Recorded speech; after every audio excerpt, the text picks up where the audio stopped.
I pray that the words of my mouth and the meditations of our hearts be acceptable in your sight, O Lord, our strength and our Redeemer. Amen.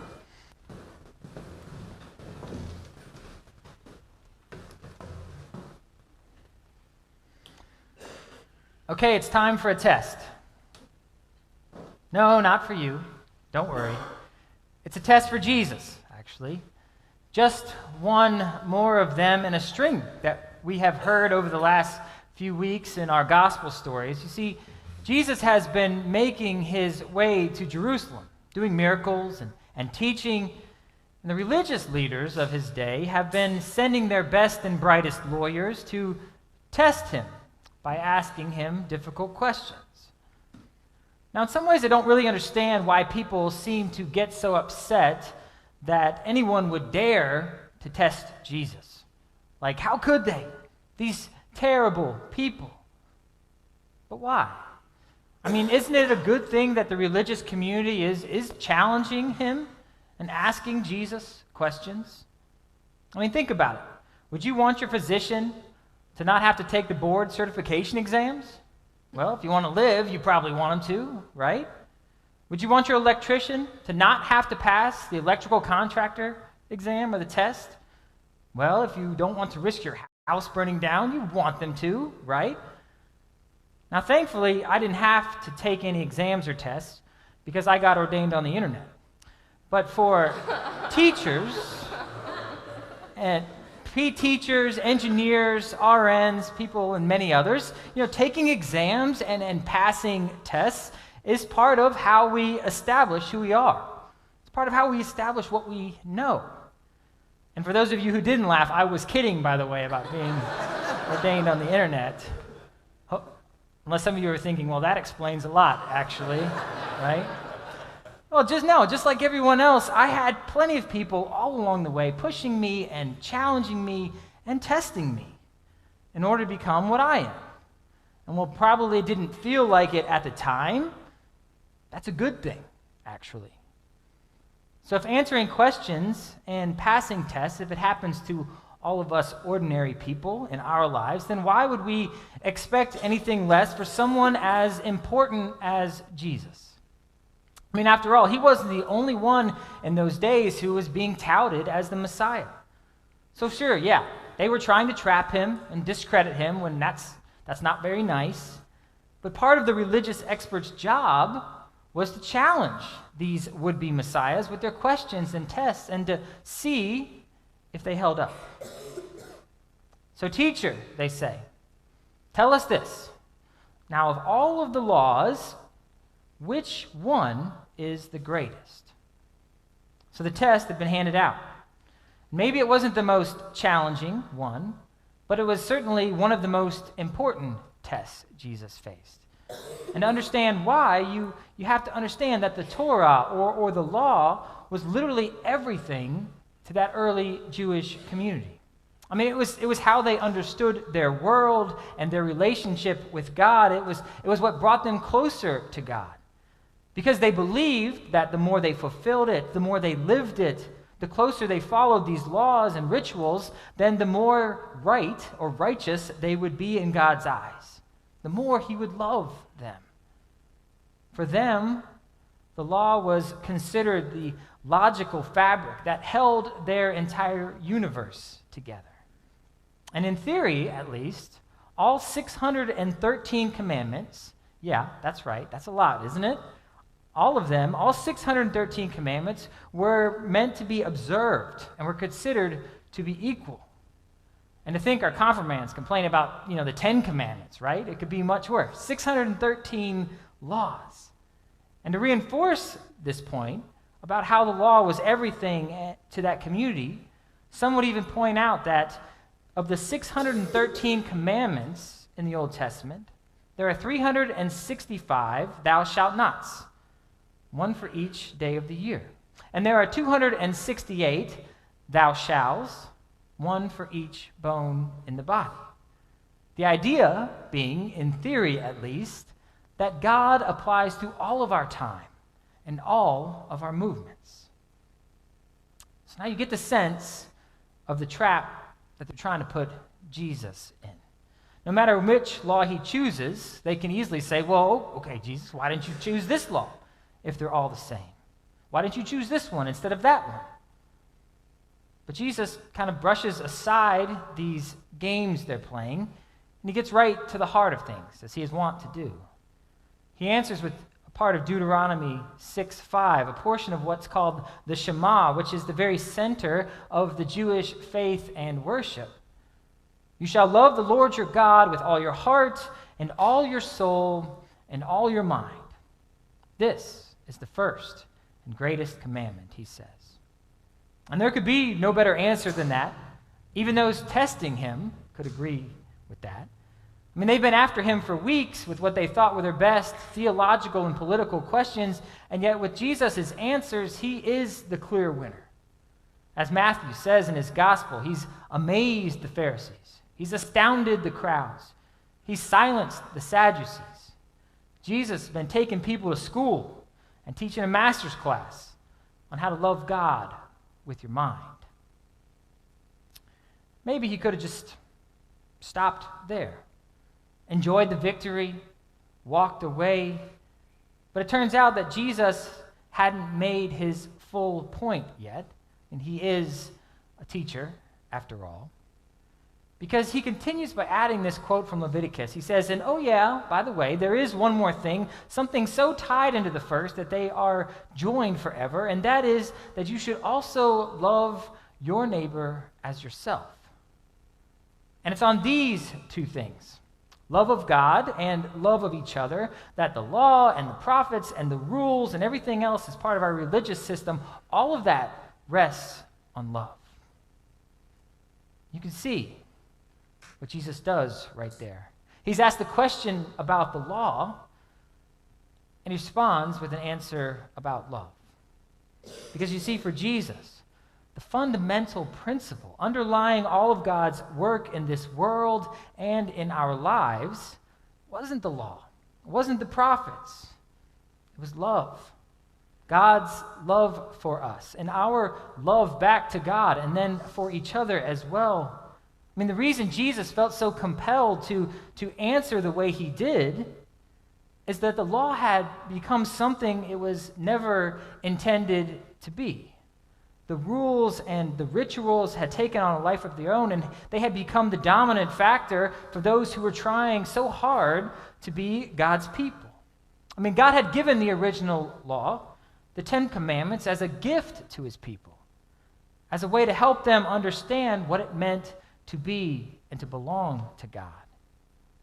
But they had gone too far past that. And now, in this maze of laws God's people had created, they were being used as a way to control and exclude and to hurt. And it's obvious that that was one of the pressing issues at the time of Jesus. I mean, the author of the book of Matthew, who himself was a Jewish Christian, he twice in his gospel quotes Hosea 6:6 when he says of God that God desires mercy, not sacrifice. Meaning it's not the legal act or the religious ritual that God desires, but rather mercy and love shown to those around us. I mean, Jesus himself, if you look at his life, he would often set aside some of the legal technicalities in favor of compassion. I mean, he was quite willing to break the rules in service of loving God and neighbor. Because he knew that it wasn't the law. It was love that would ultimately help us to fully understand our relationship with God. But the problem was that the religious community around him, they struggled to make this transition from the old to the new.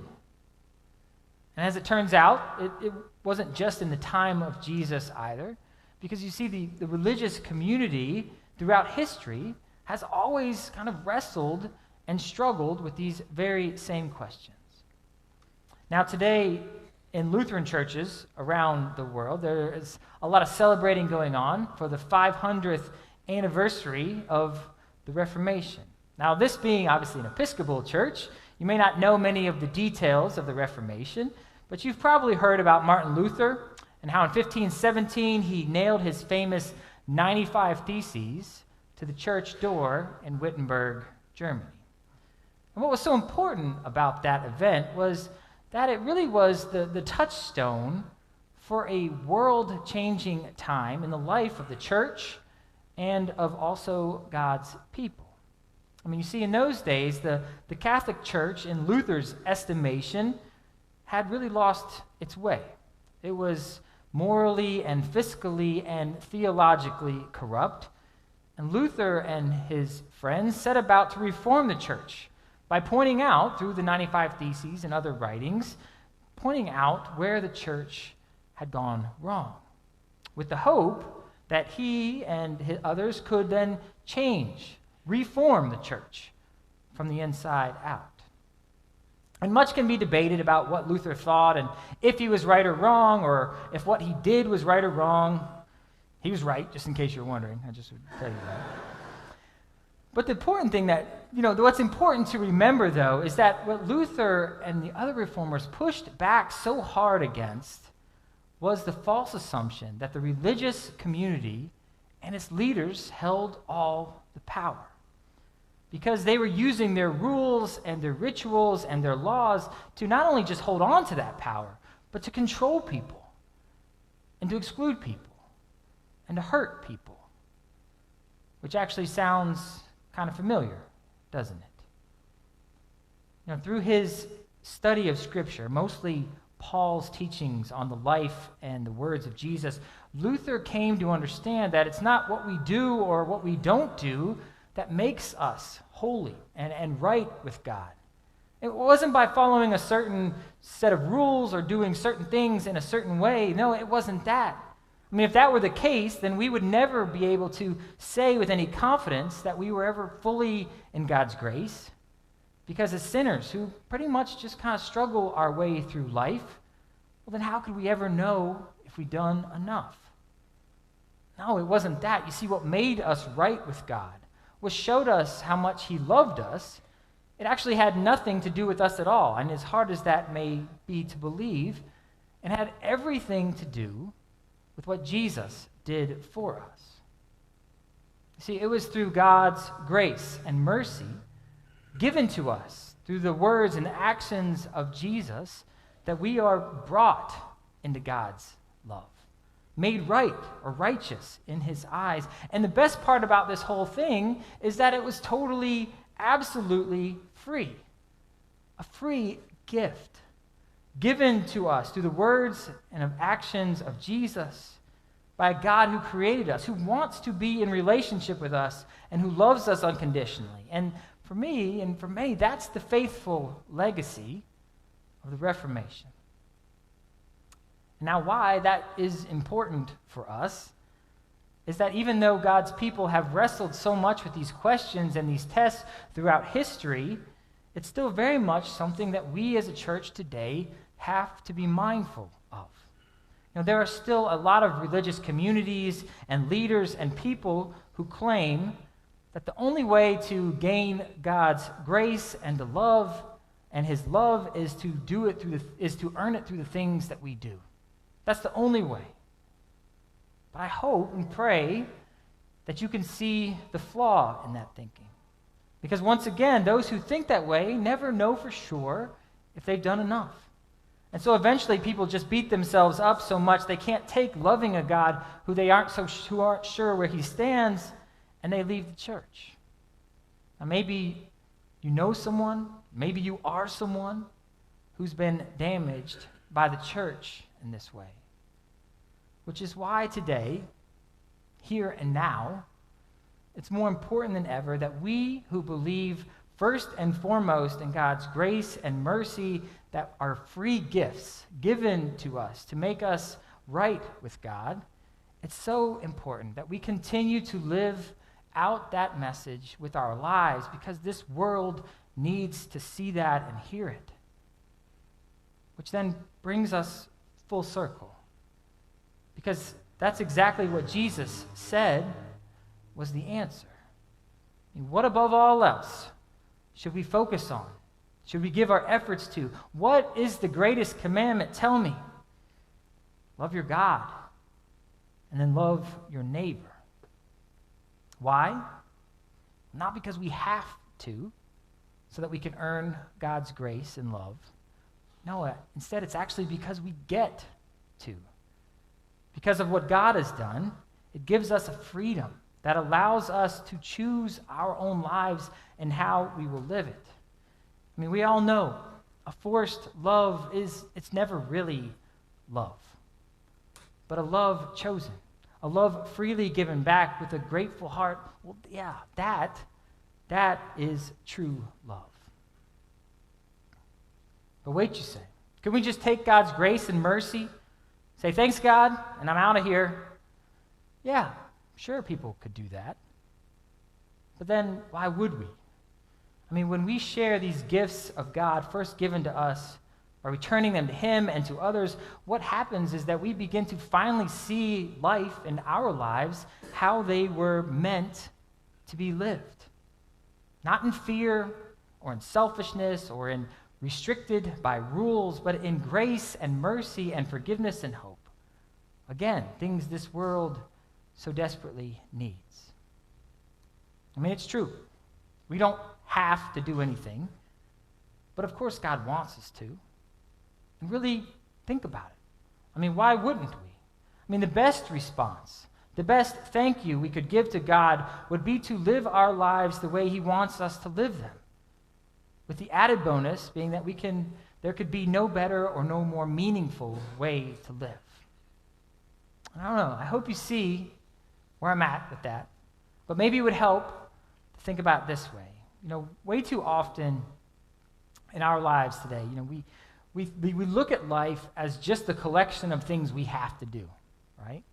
We have to go to work, we have to go to school, we have to go to a meeting, we have to take our kids to one more thing, or we have to help our aging loved one to one more doctor's appointment. But when we approach our lives in this kind of legalistic way, it starts to strangle us and can make us frustrated and bitter. So what if instead we took that mindset that because we have been given so much, God, because we are free, well, then we get to do the things in our lives. We get to have a vocation that allows us to contribute to the world and provide for our families. We get to help shape our kids' lives and their futures. I mean, we get to spend a precious few minutes in the car with a loved one who spent many years caring for us on the way to that appointment. And I really do believe that that's at the heart of what Jesus is saying. You know, don't let the rules and the politics of this world rob us, take from us, the joy that comes from loving God and loving each other. Because nothing is more important than that. And I'm not trying to sugarcoat this. I know it's a challenge. It's something that we will struggle to do and to live out in our lives. I mean, for me, the words, sorry, honey, I can't do anything fun Saturday. I have to finish my sermon. Those words may or may not have come out of my mouth this past week.